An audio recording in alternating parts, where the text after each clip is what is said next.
Hello everyone, நான் தான் உங்கள் அசார். இன்னைக்கு நம்ம என்ன பார்க்க போகிறோம் அப்படி சொல்லி பார்த்தீங்கன்னா, நம்ம பிரைம் மினிஸ்டர் வந்து என்ன சொல்லியிருக்காரு, ஒர்க் ஃப்ரம் ஹோமை கட்டாயப்படுத்துகிறாரு.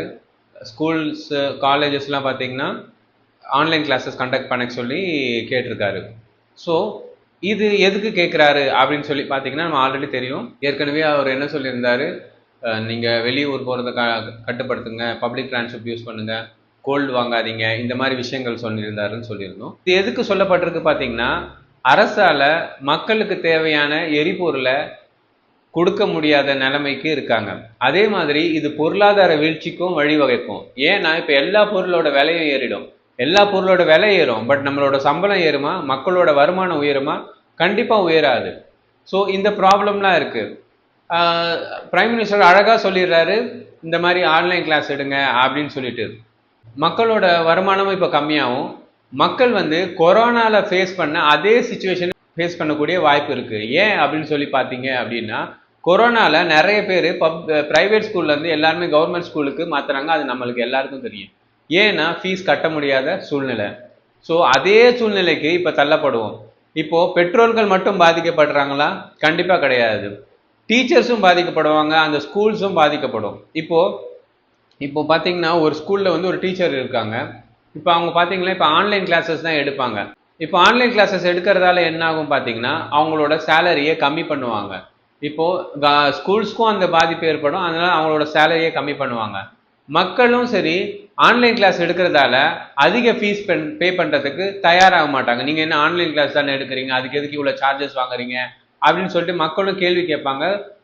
ஸ்கூல்ஸும் பார்த்தீங்கன்னா பீப்புள்ஸை பேரண்ட்ஸை கம்பல் பண்ணவும் முடியாது. அப்படி கம்பல் பண்ணாங்கன்னா கண்டிப்பாக ஸ்டூடெண்ட்ஸை கண்டிப்பாக அந்த ஸ்கூல்ல இருந்து அவங்க எடுத்துகிட்டு போய் வேறு ஸ்கூலில் போடுவாங்க.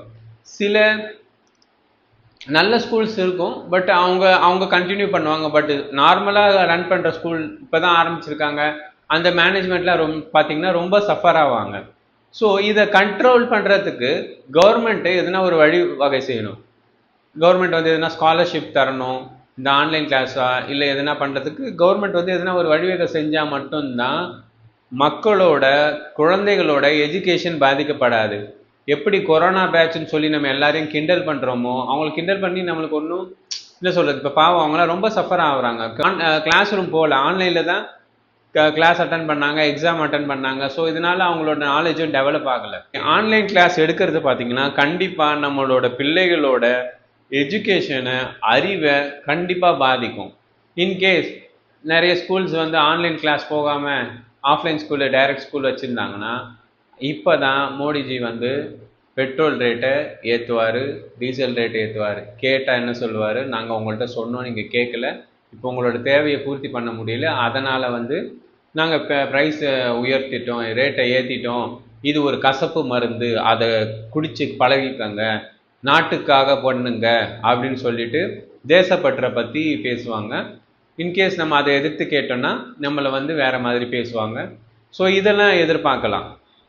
ஸோ கவர்மெண்ட் வந்து அவங்களோட தவறை ஒப்புக்கொள்ளாமல் இந்த மாதிரி விஷயங்களை வந்து நம்ம மேலே சுமத்துறாங்க. முன்னே டாலர் ரேட் கம்மியாக இருந்துச்சு, க்ரூட் ஆயில் ப்ரைஸ் கம்மியாக இருந்துச்சு, அப்போ ரேட்டை குறைக்கல. இப்போ குறைக்காம அந்த லாபத்தை சம்பாரிச்சிட்டு இருந்த கார்பரேட் கம்பெனிஸ்ங்க இப்போ ரேட்டு ஏறின பிறகு அந்த நஷ்டத்தை நம்ம தலையில கட்ட பார்க்குறாங்க. அது நஷ்டம் கூட கிடையாது, அவங்களுக்கு லாபம் அதிகமாக வந்திருந்த லாபம் இப்போ கம்மியாக வருது. 10 ரூபா சம்பாரிச்சிருந்த இடத்துல இப்போ கம்பெனிகளுக்கு 2 ரூபா 3 ரூபா அந்த லெவலில் வந்தோடனே அவங்க என்ன பண்ணுறாங்க, அந்த நஷ்டத்தை அந்த லாபம் குறைவானதை வந்து நம்ம தலையில கட்ட பார்க்குறாங்க.